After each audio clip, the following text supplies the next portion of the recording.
एक पुलिस वाले चिराग के एक्सीडेंट हो जाता है और वो बच भी जाते हैं, लेकिन डॉक्टर उनको बोलती है कि उनकी सारी मेमोरी 1 साल के बाद मिट जाएगी। दूसरी तरफ एक के बाद एक कोई मर्डर कर रहा होता है। चिराग एक किताब लिखता है और उसे पब्लिश करता है, लेकिन रिपोर्टर के ज्यादा सवाल से चिराग मेंटली डिस्टर्ब होता है और वह चिराग के दोस्त वेंकटेश का बेटा अरविंद से चिराग मिलता है और अरविंद चिराग को कहता है कि उसके पिता कैसे लापता हो। एक दिन चिराग उसके दोस्त विराज को 4 लोगों की जानकारी लाने को कहता है और उसका दोस्त उन 4 लोगों के बारे में बारीक से बारीक जानकारी हासिल करता है और वो चारों सबके सब कमीने थे। वो जानकारी लाकर चिराग को देता है।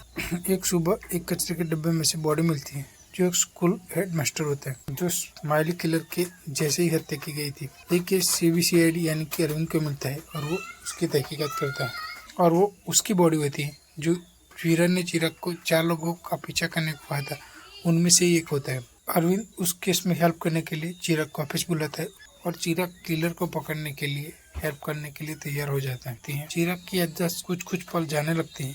एक दिन विराज एक बंदे का पीछा करता है, लेकिन विराज का पीछा किलर करता है और उसके पीछे विराज के घर जाता है। विराज चिराग को कॉल करता है, लेकिन वो घर पर होता है और विराज कहता है कि तुम्हारा नाम लेकर कोई बाहर मुझे बुला रहा है। उतने में ही वो अंदर आ जाता है और विराज को मार देता है। चिराग वहाँ जाता है, लेकिन उसकी याददाश्त चली जाती है।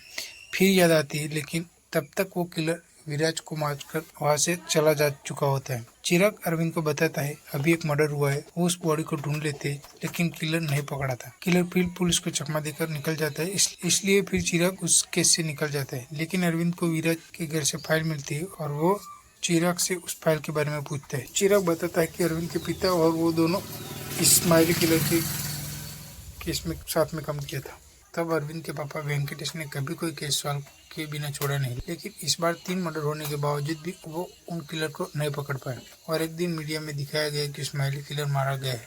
दरअसल अरविंद के पापा वेंकटेश ने एक आदमी को 15 लाख रुपए दिए और जो शहर में हुआ वो मर्डर उसने किए है ऐसा कहा गया और उसकी बीवी ये सब चिराग को बताती है। चिराग वेंकटेश से बात करता है। फिर वेंकटेश की रिटायर्ड पार्टी के बाद वेंकटेश को असली किलर का फोन आता है। वो चिराग को बताता है और दोनों उस जगह जाते हैं, लेकिन वेंकटेश चिराग को गोली मार देता है और कहता है कि तुम सबको सच बता दोगे। उतने में चिराग गन छीन लेता है और वेंकटेश पर गोली चला देता है और वो मारा जाता है। लेकिन वो किलर कार में से सब देख रहा होता है। वो वहाँ से जाता है, चिराग उसका पीछा करता है, लेकिन चिराग की कार पलट जाती है और वो किलर वहाँ से भाग जाता है। दूसरी तरफ अरविंद जोर शोर से तहकीकात करता है। अरविंद को तहकीकात के दौरान एक प्रभु नाम के आदमी से मिलता है। किलर अरविंद के पापा जिस बेगुनाह को 5 लाख मारा था उसकी बीवी को मार देता है। चिराग केस में वापस आ जाता है और कहता है कि सब कॉपीकैट किलर ने किया है, इसलिए किलर इस बार चिराग को मारने के लिए उसके घर जाता है। चिराग और उसके बीच फाइट होती है और वो किलर प्रभु होता है। दूसरी तरफ वो लड़की और अरविंद दोनों चिराग के घर के लिए निकलते हैं। किलर चिराग को बताता है कि चिराग के करीब रहने वालों को क्यों मारता है, तो प्रभु कहते हैं कि वो एक नर्स से प्यार करता था, लेकिन उसकी बेटी को वो पसंद नहीं था।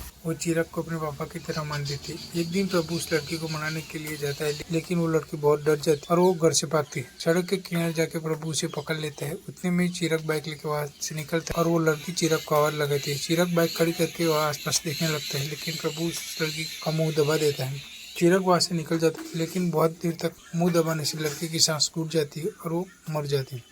प्रभु उसे स्माइली वाला फेस बनाकर वह बाहर फेंक देता है। जब लड़की की लाश मिलती है तो लड़की की माँ घर में बंद करके फांसी लगा लेती है। ये कहानी पूरी होते ही चिराग और प्रभु दोनों लड़ने लगते हैं और चिराग को चक्कर आने लगते हैं। प्रभु वहाँ से भागता है और नीचे अरविंद और वो लड़की आ जाते हैं। प्रभु के पीछे अरविंद भागता है, लेकिन प्रभु हाथ नहीं आता। फिर प्रभु मुर्दा कर जाता है। वहाँ चिराग पहले से ही था और दोनों के बीच लड़ाई हुई और चिराग को प्रभु बहुत मारता है। चिराग को चक्कर आने लगता है और उसे वो लड़की याद आती है और फिर चिराग एक हथौड़े से एक ही बार से प्रभु को मार देते हैं और लास्ट में चिराग की याददाश्त चली जाती है और मूवी यहाँ एंड होती है।